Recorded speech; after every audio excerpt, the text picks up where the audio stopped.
রাশিয়ার কাছ থেকে তেল সহ অন্যান্য জ্বালানি দ্রব্য কিনলেই ভারতকে গুনতে হতে পারে ১০০% শুল্ক। এমন একটি নতুন বিল শুক্রবার মার্কিন সিনেটে ৮৬-১১ ভোটে পাশ হয়েছে। শুধু ভারত নয়, রাশিয়ার কাছ থেকে তেল কেনা অন্যান্য দেশগুলোর ওপরও সর্বোচ্চ ১০০% শুল্ক আরোপের পথ খুলে দিতে পারে যুক্তরাষ্ট্র।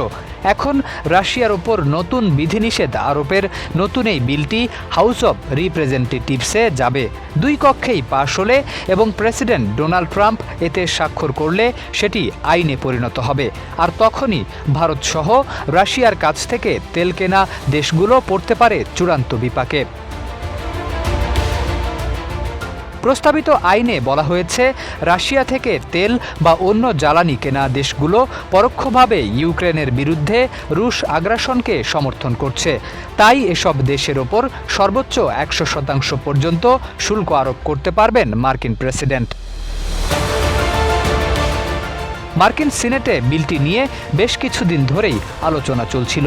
এর আগে পদ্ধতিগত বাধা অতিক্রমের ভোটে বিলটির পক্ষে ৮৬টি এবং বিপক্ষে ১২টি ভোট পড়ে। পরে শুক্রবারের চূড়ান্ত ভোটে ৮৬-১১ ব্যবধানে বিলটি সিনেটে পাশ হয়।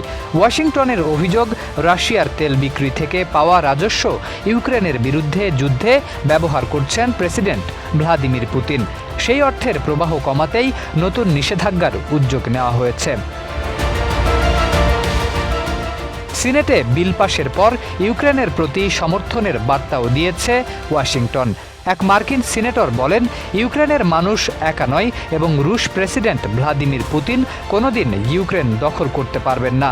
অন্যদিকে ইউক্রেন সহ কয়েকটি দেশ এই উদ্যোগকে স্বাগত জানিয়েছে। বর্তমানে রাশিয়া থেকে সবচেয়ে বেশি তেল কেনে চীন, এরপরই রয়েছে ভারত। এছাড়া স্লোভাকিয়া, হাঙ্গেরি, আজারবাইজান ও জাপানের মতো দেশও রুশ জ্বালানির ক্রেতা। নতুন আইন কার্যকর হলে এসব দেশ রাশিয়া থেকে তেল কেনা অব্যাহত রাখলে তাদের ওপর বড় ধরনের শুল্ক আরোপের সুযোগ পাবে ওয়াশিংটন। শরীফ উদ্দিন, ইত্তেফাক নিউজ।